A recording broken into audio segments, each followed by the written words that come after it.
is the one being on the topmost of virtually every ethnic nationality in that state, which is not true.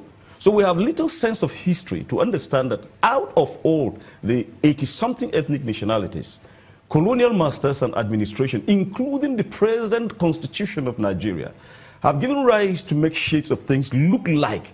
That is where the semantic implication, given the political consideration, is confusing the entire terrain of Nigeria and making it look as if one ruler, for instance, if you say the Lamido of Adamawa, maybe everybody in Adamawa is a Fulani, which is not true. You have almost 3 other first-class rulers just like him. They have a council, they sit. But now you have that semantic hanging of Adamawa out there, giving the impression that since this person is a ruler of this, perhaps he's the one that controls the entire state. Maybe that comes to your mind when you say the Emir of Kano, and that comes to your mind when you say the Sultan of Sokoto, when you talk about the Emir of Bauchi, because the names of the states are already there. So what I'm simply trying to lay for you to understand is the fact that maybe those that wrote the Constitution of Nigeria have not given consideration to semantic implication of what is going to be on the minds of people. They've created avenues to make people actually get to doubt. Now, look at it from this historical perspective and begin to see things that happen. So if, for instance, somebody comes from Mali, following his international cattle route into Adamawa State, and he knows that, oh, no, come on, I have a cousin, who is there as the emir, and he's the one that perhaps is in charge of offering the local security. And for traditional and cultural reasons, there are some affinities.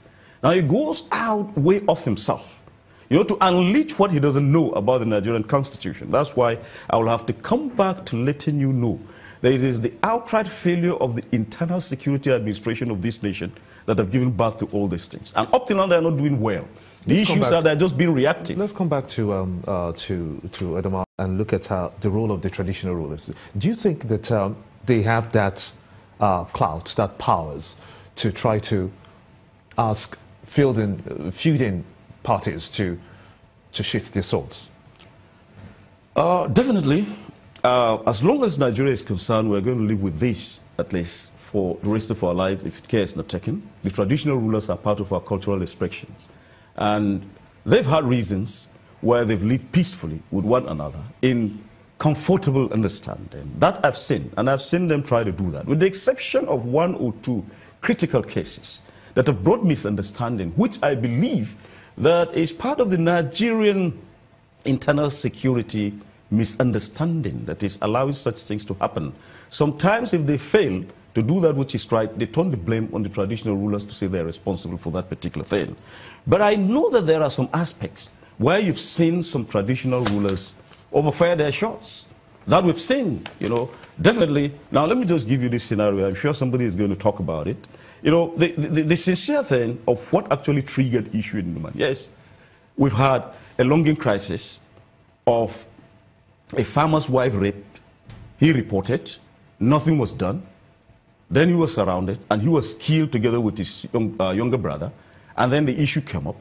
Then there was a clash, and people killed others.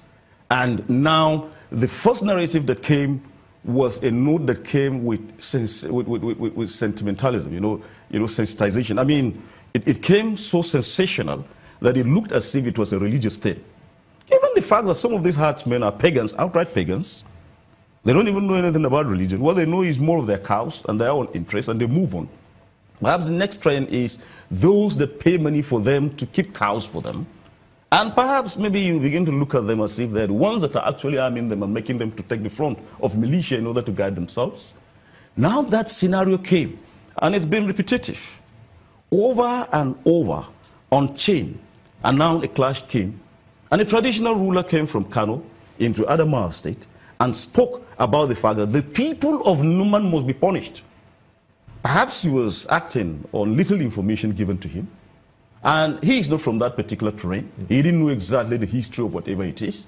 And it went on like that and instigated all the crises on earth, and you saw the dimension at which it went. But more above all is the calamity and the impact of what came about.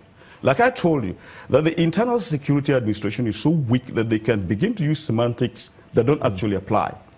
When you say Fulani, herdsmen, or when you say farmers Pachama militias, you are already picking on semantics that are wrongly framed to give people a wrong impression, and of course to instigate some religious ideas that are not there actually